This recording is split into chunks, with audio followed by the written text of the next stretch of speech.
Olá, meus queridos, é um prazer imenso estar de volta aqui, mais um programa Fé e Graça, com o intuito de levar uma palavra de Deus para o seu coração, para a sua casa, para a sua família. E hoje nós queremos compartilhar com vocês um tema que eu tenho certeza que é pertinente para os nossos dias. E nós iremos hoje conversar, iremos bater um papo aqui, porque a nossa proposta é essa, é compartilhar com você uma palavra. E hoje nós iremos conversar ou compartilhar sobre os pilares do Evangelho. A nossa proposta hoje é essa, é compartilharmos sobre os princípios, ou quais são os pilares do Evangelho. Mesmo porque nós vivemos um momento onde a cada dia que passa tem se invertido os valores da sociedade, e esses valores também têm tentado inverter os princípios do Evangelho.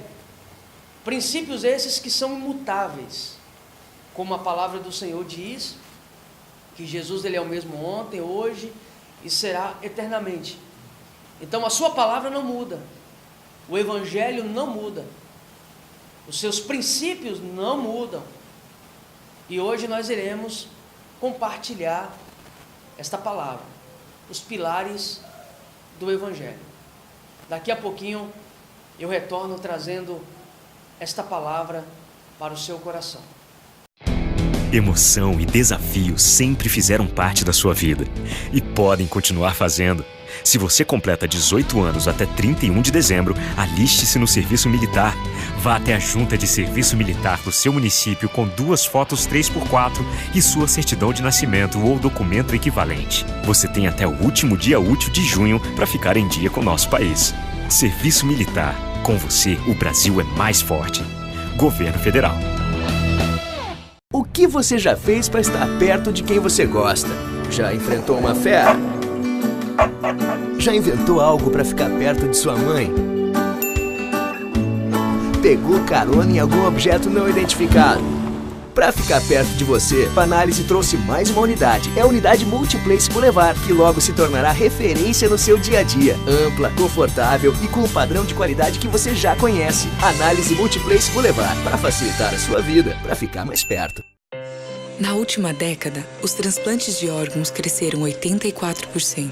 As cirurgias cresceram 619%. E os atendimentos de urgência cresceram 627%. As doações de sangue precisam acompanhar esse crescimento para atender a milhares de pessoas que dependem da sua solidariedade. Esse gesto está em suas mãos. Seja para quem for, seja um doador. Procure um Hemocentro mais próximo. Esse mês, as Óticas Diniz trazem o melhor do segmento esportivo com a nova linha de óculos da Speedo Eyewear. São diversos modelos com design diferenciado e alto padrão de qualidade, garantindo aos amantes do esporte peças leves e resistentes. E só nas Óticas Diniz você encontra Speedo Eyewear por apenas R$10 de R$17,90. É isso mesmo, óculos Speedo por apenas R$10 de R$17,90. Venha para as Óticas Diniz e acelere com o Speedo. Óticas Diniz, a maior rede de óticas do Brasil. Olá, gente, estamos de volta aqui com o programa Fé e Graça, e como eu disse, nós iremos hoje compartilhar uma palavra, e nós iremos falar sobre os pilares do Evangelho. Eu tenho certeza que essa palavra vai falar fortemente ao teu coração, tá? Eu gostaria de ler um texto da palavra que está lá em Romanos, a carta de Paulo aos Romanos, no capítulo 1, no versículo 16, que diz assim: Paulo, escrevendo à igreja de Roma, ele fala assim: não me envergonho do Evangelho, pois é o poder de Deus para a salvação de todo aquele que crê, primeiro do judeu e depois do grego. Então Paulo está escrevendo essa carta à igreja de Roma no intuito de doutrinar, de fortalecer a igreja diante da perseguição que a igreja estava enfrentando, por conta do Império Romano. E como nós sabemos, para entendermos um pouco o contexto do qual Paulo estava se referindo, o Império Romano na época era, sem dúvida alguma, uma potência mundial e influenciado pela filosofia grega.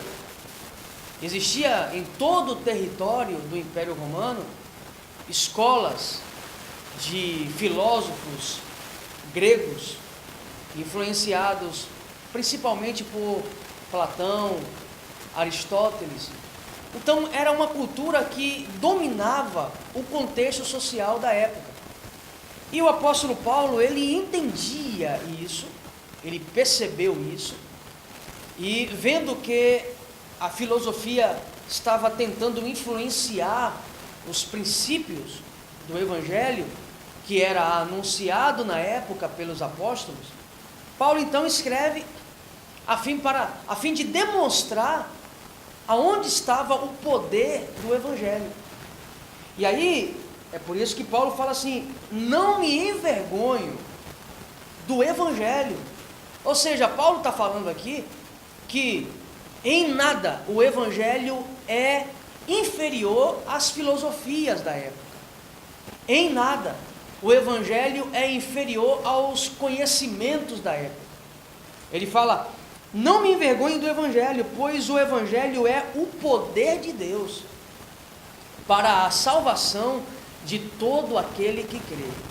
Então Paulo aqui está mostrando que esse Evangelho, sendo o poder de Deus, tem um algo específico, que é levar ao homem uma palavra, ou a palavra de salvação. E essa palavra de salvação, Paulo fala que é tanto do judeu quanto do grego. Ou seja, não que está reservada a uma classe determinada de pessoas, mas esse Evangelho alcança todas as classes sociais, todas as culturas, todos os homens, porque o Evangelho se revelou a fim de alcançar os homens, pela graça que há em Cristo Jesus. Porém, queridos, o que eu disse que nós iremos falar sobre os pilares do Evangelho. Eu primeiro dei um apanhado histórico para você entender, porém, é necessário entendermos que esse Evangelho, existem pilares, existem colunas que dão sustentação a ele. Porque se o Evangelho fosse apenas mais uma filosofia, já teria se dissolvido ao longo da história. Se o Evangelho fosse apenas mais um conhecimento, ou mais um pensamento, sem dúvida alguma, não teria alcançado os 2000 anos que ele tem alcançado. Existe algo em especial no Evangelho. Existem algumas colunas que o faz ser o Evangelho da salvação. E quais colunas são essas? Primeiro, antes de falarmos das colunas do Evangelho, temos que entender o que é o Evangelho.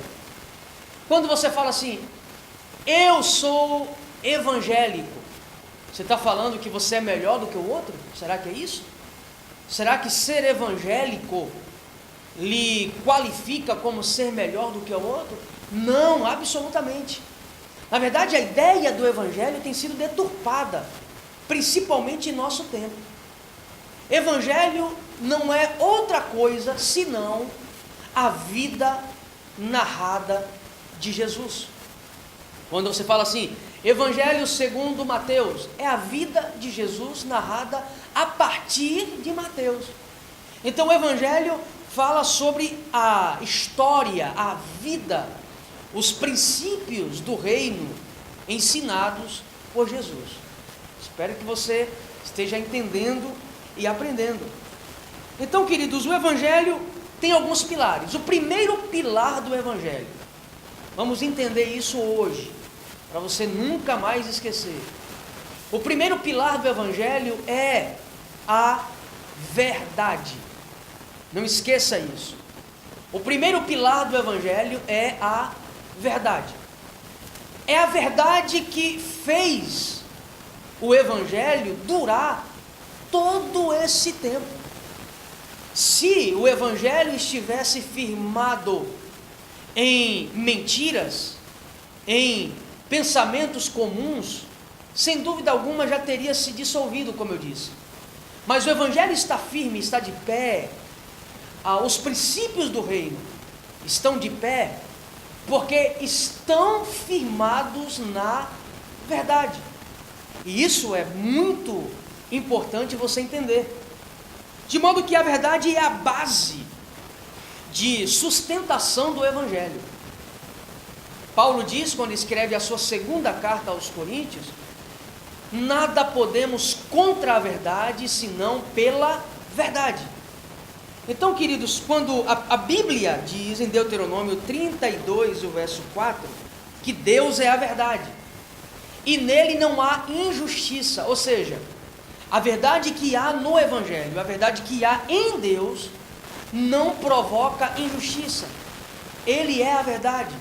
Tudo que ele faz é com o intuito de proporcionar uma justiça, mesmo que contrarie os conceitos humanos, porque Deus é Deus.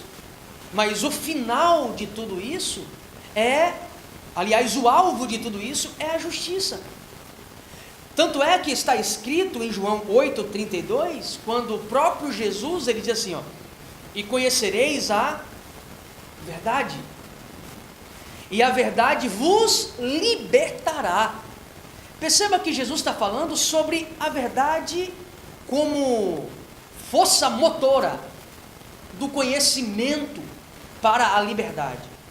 A verdade é a única coisa, o único instrumento que liberta o homem. E a verdade aqui é em todos os âmbitos.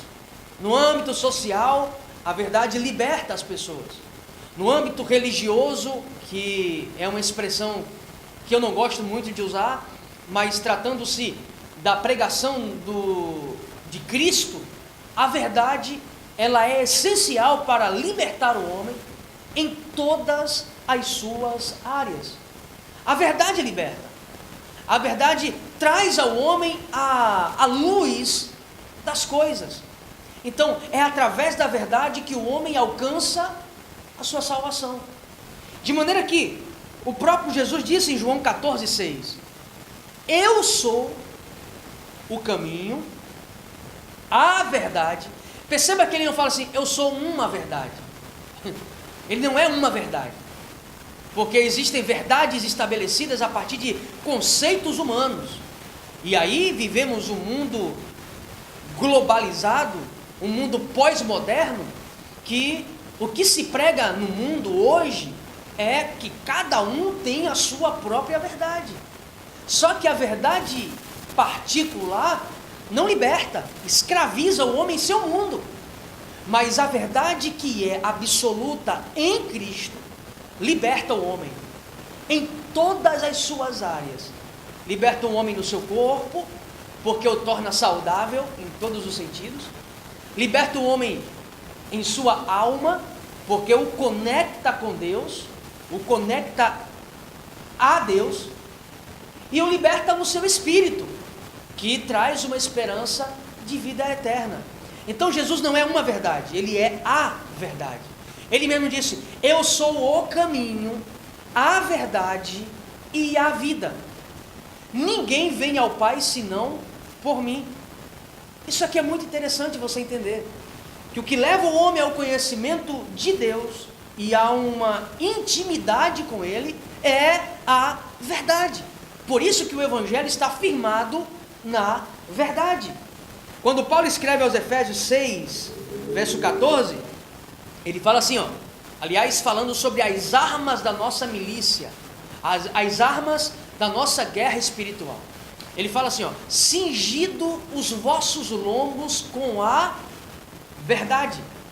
Nós só podemos influenciar o nosso contexto se nós vivermos na verdade, se nós falarmos a verdade, mesmo porque está escrito que se tem uma coisa que o diabo é o pai, é da mentira. Então a mentira é o oposto da verdade. Então, cingidos os vossos ombros com a verdade. Em Colossenses 1,5, Paulo também escreve à igreja em Colossos, ele fala assim: vós ouvistes pela verdade do Evangelho tudo o que eu vos falei. Então Paulo está falando que o que ele levou para a igreja, a fim de fortalecer a igreja, é a verdade do Evangelho, nada mais disso. Interessante notar uma coisa, que Jesus disse que João Batista foi o maior ser humano que existiu. Isso são palavras do próprio Jesus. Não houve ninguém tão importante, tão grande em profecia ou como profeta do que João Batista. E o detalhe é que lá em João 10:41 está escrito que João Batista não fez nenhum sinal. Sabe o que isso quer dizer? João Batista não curou ninguém. João Batista não falou línguas estranhas. João Batista não revelou, não expressou nenhum sinal miraculoso. Nada. Ele não fez cair chuva, não fez nada disso. Tudo o que ele fez, tudo o que ele falou acerca de Jesus foi verdade. Isso aqui é muito grande, é muito tremendo isso. Porque o que fez João Batista ser grande não foi os sinais que ele operou, mesmo porque não operou nenhum, não curou ninguém, tá? Não expulsou demônios, não fez nada disso. Mas o que o fez ser grande dentre todos os homens foi falar a verdade acerca de Jesus. Acerca de Jesus. E aí é o que entra e nos confronta. Quantas pessoas hoje usam o nome de Jesus, usam o Evangelho para alimentar suas mentiras? Quantas pessoas hoje usam da palavra e vivem uma vida de mentira? E detalhe, além de viver uma vida de mentira, quantas pessoas mentem usando a própria palavra? E nós vivemos um caos da pregação do Evangelho em nosso tempo. Pessoas que são enganadas, multidões que são enganadas todos os dias. E os que as enganam, usam a palavra, mentem, não falam a verdade. É um movimento de mentira que levam multidões a viver um evangelho falsificado, um evangelho longe de Deus. Fazem campanhas e mais campanhas, visando apenas o dinheiro do povo, visando apenas extorquir a fé do povo, para manter os seus próprios deleites, as suas vidas de pecados. Porque o que não falta hoje são pessoas que se prostituem, estão em cima dos púlpitos pregando mentira, pessoas que usam drogas. Você sabia disso? Eu conheço casos de pessoas que desciam do púlpito e iam para a esquina usar droga, e estão aí enganando multidões, falando mentira do Evangelho e mentindo, passando envelopes nas igrejas para você pagar a sua bênção. Que é isso, irmãos? O que é isso, queridos? O que o homem precisa hoje é ouvir a verdade. Ouvir a verdade. Outro dia alguém me mandou uma mensagem que estava passando uma crise emocional e foi em uma determinada igreja em Minas, lá em Belo Horizonte, e nessa igreja tinha mais ou menos umas 1000 pessoas na igreja. E o indivíduo mentiroso, tá, fez uma proposta àquelas 1000 pessoas para cada um ofertar um envelope R$100. Multiplica aí rapidinho 1000 vezes 100. Você já sabe quanto é que dá. Por noite, tá? Por noite. E você tinha que fazer uma campanha de 7 semanas, ou seja, 7 semanas de 100. Multiplica aí 7 semanas de 100 vezes 1000, dá quase 1 milhão, tá? Isso levando as pessoas a motivarem-se pagando para alcançar uma vitória emocional, uma vitória financeira, uma vitória na família, uma vitória na saúde, para o indivíduo ser curado. Isso é mentira, mentira. E eu não tenho medo de dizer, porque o Cristo que eu creio, a palavra que eu creio, me diz que os sinais seguirão aos que creem. Você não precisa fazer campanha de 7 semanas para ser curado. Você não precisa pagar dinheiro nenhum para Senhor ninguém, para sua família ser abençoada. Apenas crê nesse evangelho que diz: crê no Senhor Jesus e será abençoada tu e a tua casa. Simples assim. Não precisa de mais nada. Foi isso que Jesus ensinou e é isso que o evangelho ensina. Passando disso é mentira. Então o evangelho existe até hoje por conta da verdade.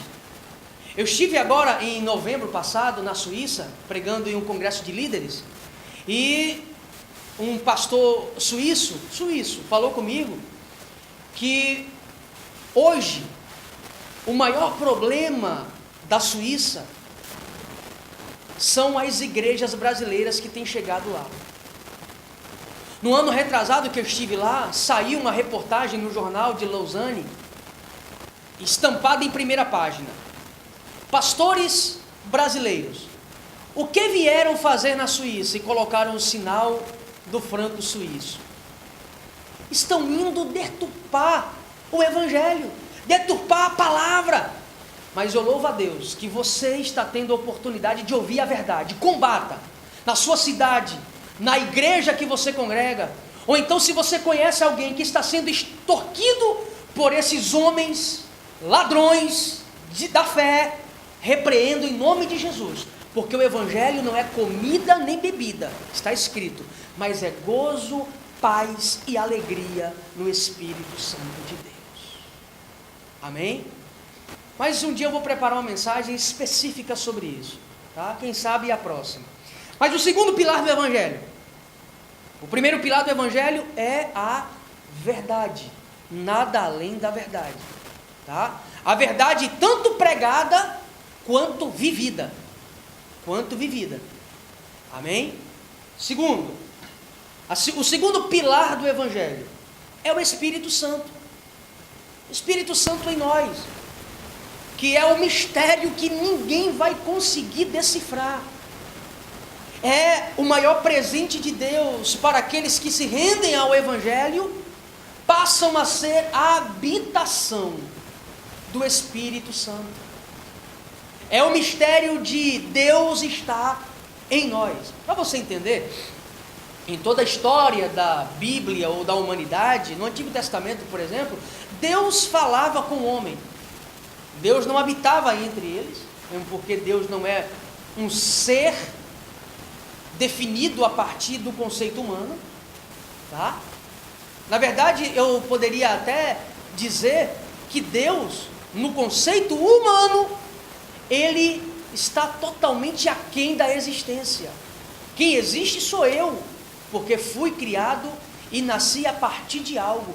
Deus não nasceu a partir de nada. Então Deus está aquém da existência. Deus é soberano. Ele é ontem, Ele é hoje e será eternamente. Então não dá para você definir a existência de Deus a partir do ser. Não dá para definir. É um mistério. O detalhe é que antigamente, no Antigo Testamento, Deus falava com o homem, tá? Em João capítulo 1, verso 1, quando o verbo, que é o Logos de Deus, se fez carne em Cristo, Deus não mais falava, mas agora Deus estava entre o homem em Cristo. Então, em Cristo ter nascido, ele passou a estar entre os homens, no período em que ele viveu. Então Deus estava entre os homens, em Cristo. E Jesus diz, em João capítulo 14, que ele iria voltar para o Pai, ou seja, para a sua essência plena divina, mas ele deixaria o Consolador, que é o Espírito Santo, que é a manifestação pessoal de Deus em Espírito. Isso aqui clareia um pouco a ideia da Trindade. É óbvio que não dá para explicar, mesmo porque é um mistério. Não adianta trazer aqui calvinistas, arminianistas, teólogos que sejam para descrever ou decifrar a Trindade. Ninguém vai conseguir, porque é mistério. É mistério. Mas o que dá para compreender é que o Espírito Santo é a essência divina em espírito que habita no homem. A partir do momento que o homem entrega e faz essa aliança com Cristo em Deus, ele passa a ser a habitação do Espírito Santo, que é a essência divina pessoal de Deus no homem. Então, para você poder compreender isso, o ser habitação do Espírito não é o mesmo.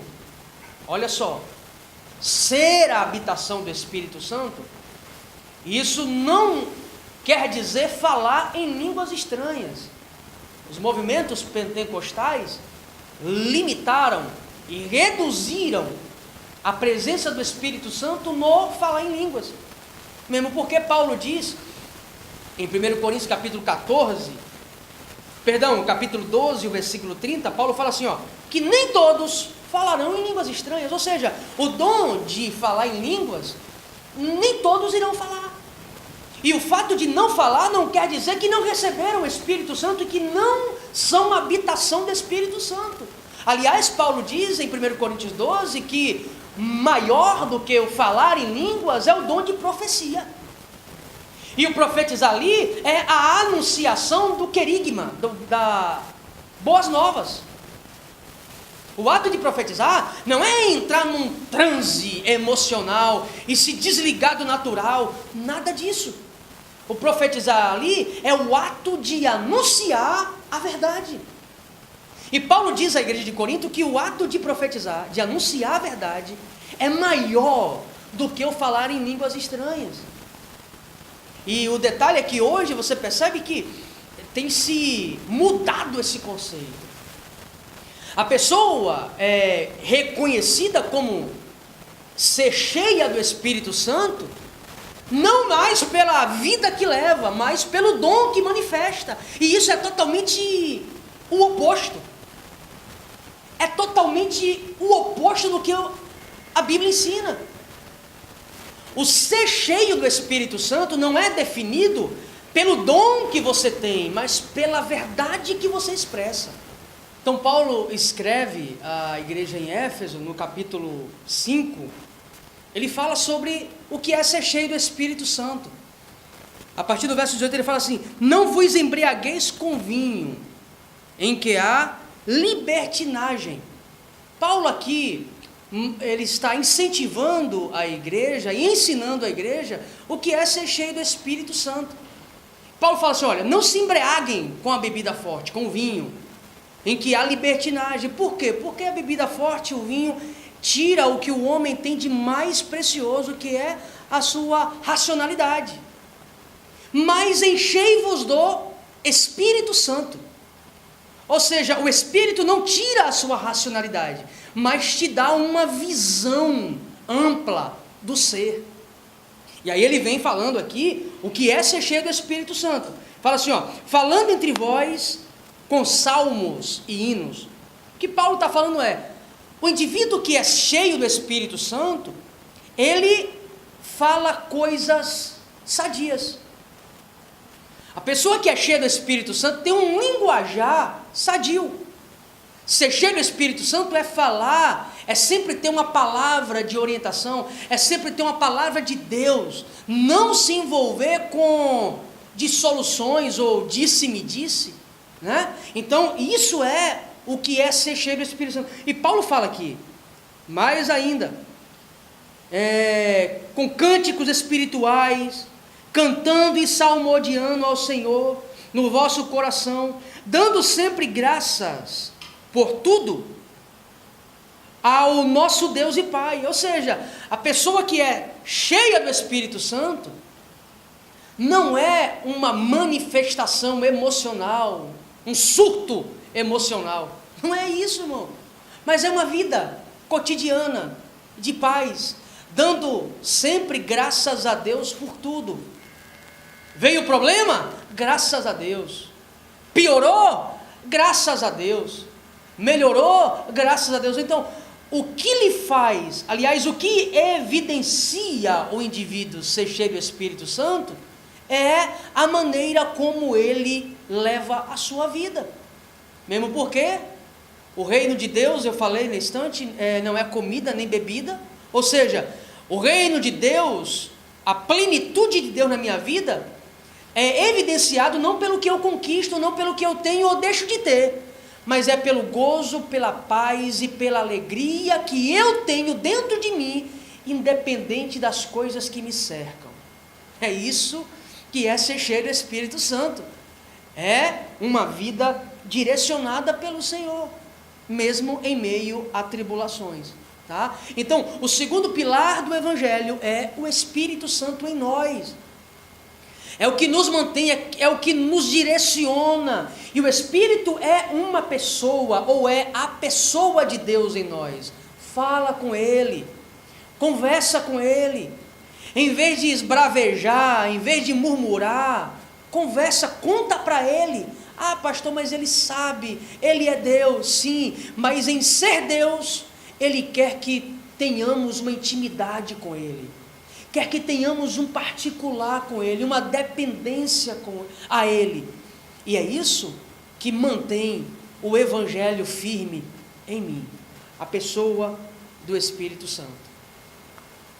E já para concluir nossa meditação, o terceiro pilar do Evangelho, além da verdade, além do Espírito Santo, o terceiro pilar é Jesus, como chave interpretativa da Bíblia. A palavra de Deus, aplicada em nós, tem que partir da interpretação de Cristo.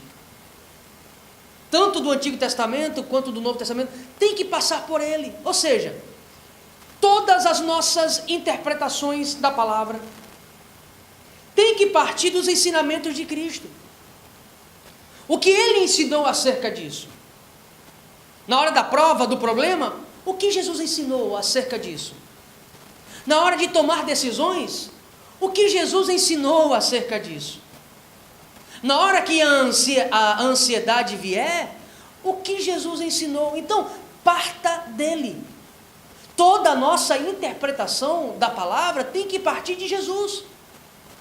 Eu não posso pegar e fazer uma interpretação pessoal da palavra, mesmo porque ela interpreta a si mesma. E partindo de Cristo, você vai ter a direção correta e a interpretação correta. A verdadeira mensagem do Evangelho não é aquela que é mais bonita. Não é aquela que vem com uma oratória perfeita. Não é aquela que vem com palavras bonitas. Não.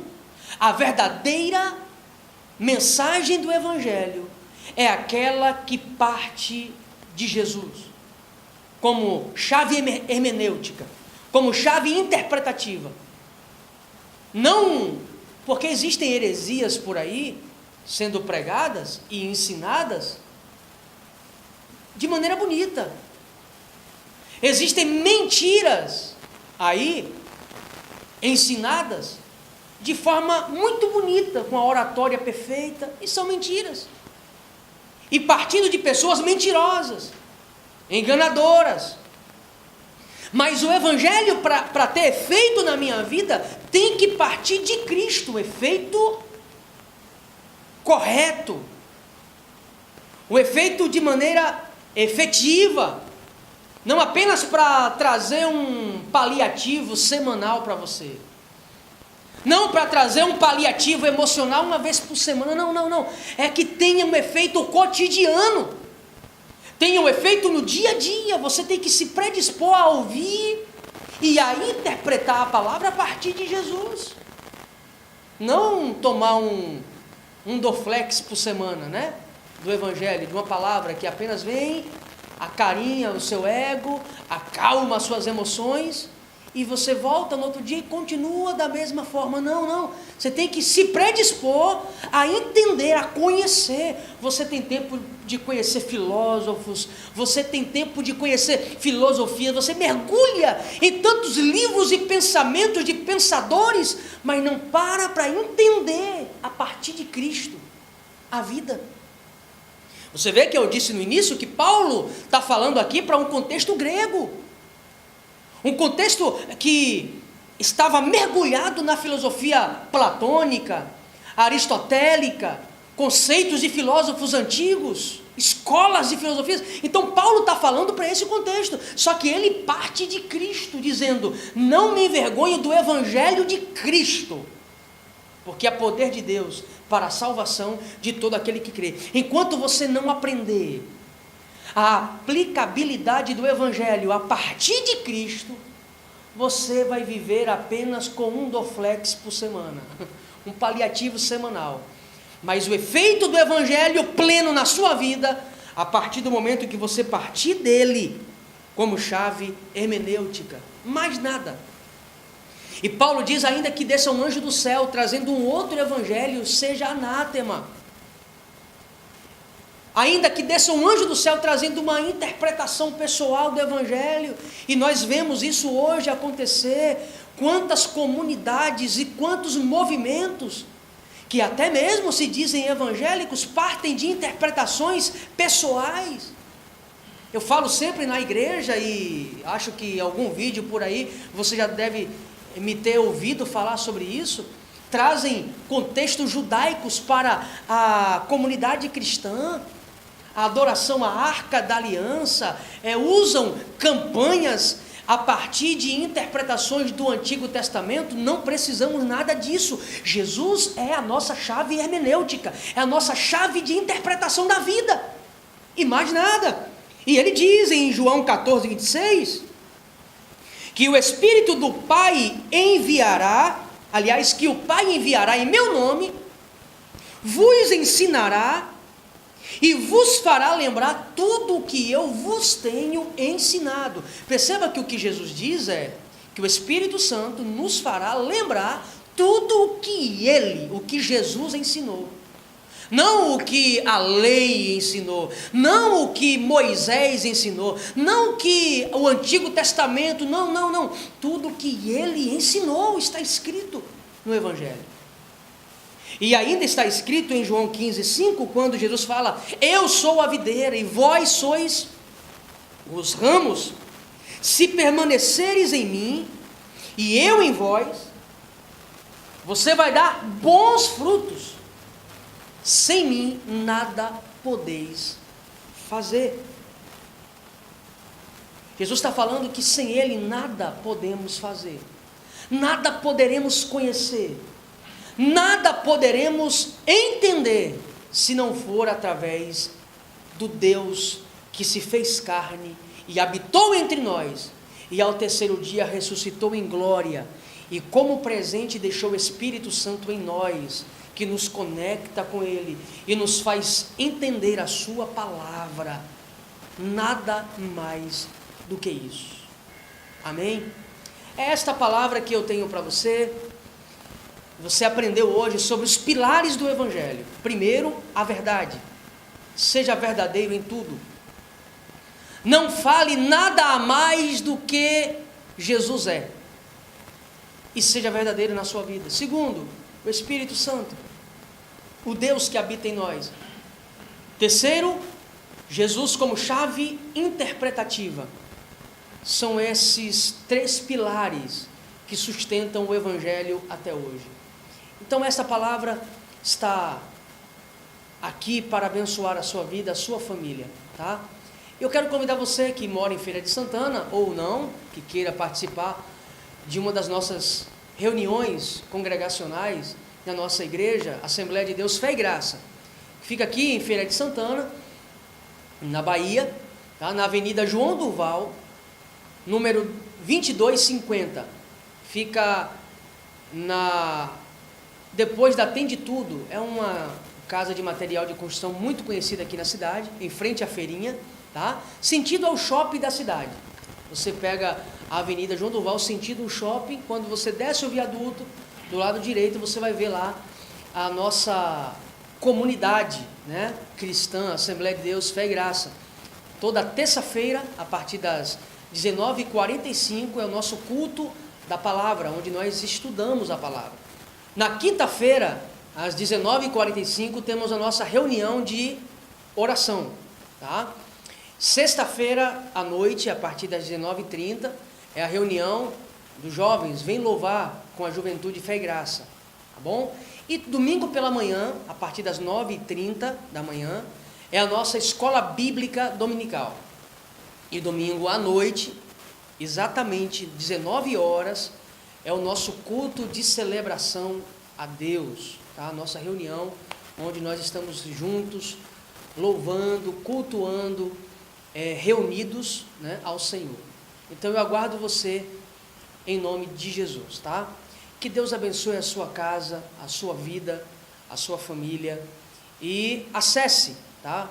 Sempre pelo site www.portaldafeira.com.br. Toda quarta-feira, a partir das 22 horas, é o nosso programa Fé e Graça. E também pelo site adfg.com.br.